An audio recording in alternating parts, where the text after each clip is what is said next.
घायल शेर और जख्मी दिल से खतरनाक कुछ नहीं होता। उचीहा क्लैन एक ऐसा नाम जो बाकी सबसे अलग है। पर क्या आप जानते हैं कि ये सिर्फ ताकतवर नहीं बल्कि एक श्रापित क्लैन है जिसके चंगुल में दुनिया का पहला उचीहा भी आ गया था। Indra Otsutsuki, sage of the six paths का बड़ा बेटा, जिसे विरासत में मिली थी अपार शक्तियां। लेकिन जब पिता ने अपना उत्तराधिकारी छोटे बेटे आशुरा को चुना तो इंद्रा के अंदर पैदा हुआ नफरत का बीज, उस श्राप का पहला शिकार। उचीहा इंद्रा उत्सुत्सुकी के वंशज हैं जिनके अंदर इस नफरत के श्राप की जड़ें और भी गहरी होती चली गई हैं। उचीहा का शारिंगान सिर्फ आंखें नहीं बल्कि उनके दर्द का आईना है। जितना ज्यादा प्यार उतनी ही पीड़ा और उतनी ही भयानक नफरत। सासुके सबसे ज्यादा प्यार अगर किसी से करता था तो वो था उसका बड़ा भाई, पर अफसोस उसने सबसे ज्यादा नफरत भी उसी से की। भावनात्मक आघात एक उचीहा के शारिंगान को जागृत करता है और हर हादसे के बाद शारिंगान की शक्तियां बढ़ती चली जाती हैं। शारिंगान के साथ उन्हें एक और वरदान मिलता है, मांगेक्यू शारिंगान, जिसे हासिल करने के लिए उन्हें अपने किसी करीबी की हत्या करनी होती है, जिसके बदले में मिलती है असाधारण शक्तियां। सुसानो का अल्टीमेट डिफेंस, टेल्ड बीस्ट को काबू करने में सक्षम गेंजुत्सु और कुछ खास शक्तियां जो हर व्यक्ति के लिए अलग होती हैं। पर इसके ज्यादा इस्तेमाल से आंखों की रोशनी पर असर पड़ने लगता है। इन शक्तियों को हासिल करने की भूख ही उचीहा को गलत रास्ते पर ले जाती है और जो यहीं खत्म नहीं होती। एक उचीहा अपने सगे भाई, बेटे या पिता की आंखों को नोचकर अगर अपनी आंखों में लगा ले तो उसे मिलता है इटर्नल मांगेक्यू शारिंगान, जिससे उसकी आंखों की रोशनी पर कोई असर नहीं पड़ता और वो उन शक्तियों का बेहिसाब इस्तेमाल कर सकता है। सरल भाषा में कहें तो अपनों का खून बहाओ और ताकत हासिल करो। कोनोहा की सरकार कभी भी उचीहा पर भरोसा नहीं करती थी। उन्हें हमेशा संदेह की नजरों से देखा गया और जब कबीले ने विद्रोह की योजना बनाई तो इताची को अपनों के ही खून से नहाना पड़ा। मादरा और श्राप का सबसे खतरनाक उदाहरण है। जो एक समय पर गांव का रक्षक हुआ करता था वो आगे चलकर पूरी दुनिया को सपनों में कैद करने वाला भक्षक बन गया। जब उसके अपनों ने भी उसके रास्तों को ठुकराया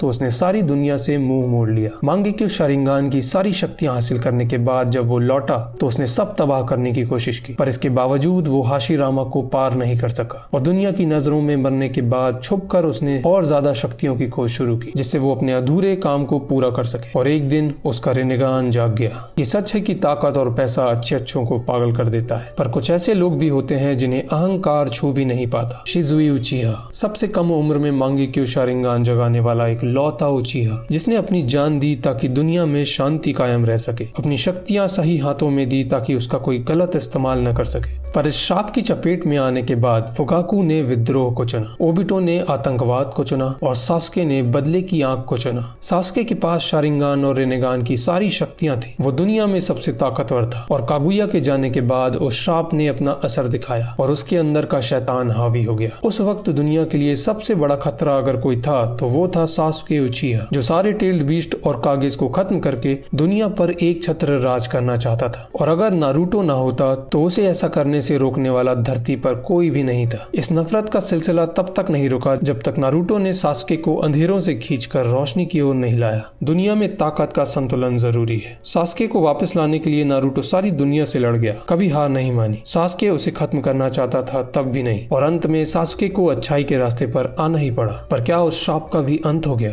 या फिर वो बात वाकई सच है जो टोबिरामा ने कही थी कि उचीहा पर शैतान का साया है। पर जब जब ये शैतानी शक्ति मादरा या सासुके के रूप में सामने आती है तब अच्छाई की ताकत हाशिरामा या नारुतो उजुमाकी के रूप में उसे मिटाने आती है। ये कहानी हमें ये सिखाती है कि ताकत एक जिम्मेदारी है जिससे दुनिया पर नहीं बल्कि लोगों के दिलों पर काबू किया जाता है। खुद पर नियंत्रण, अपनों का साथ और अभिमान का त्याग, जिसके जरिए ही उस श्राप को हराया जा सकता है, जैसा कि नारुतो ने किया। अगर वीडियो पसंद आया हो तो लाइक करें और दोस्तों के साथ शेयर करें और मुझे बताइए कि किस उचीहा की कहानी आपको सबसे ज्यादा प्रभावित करती है।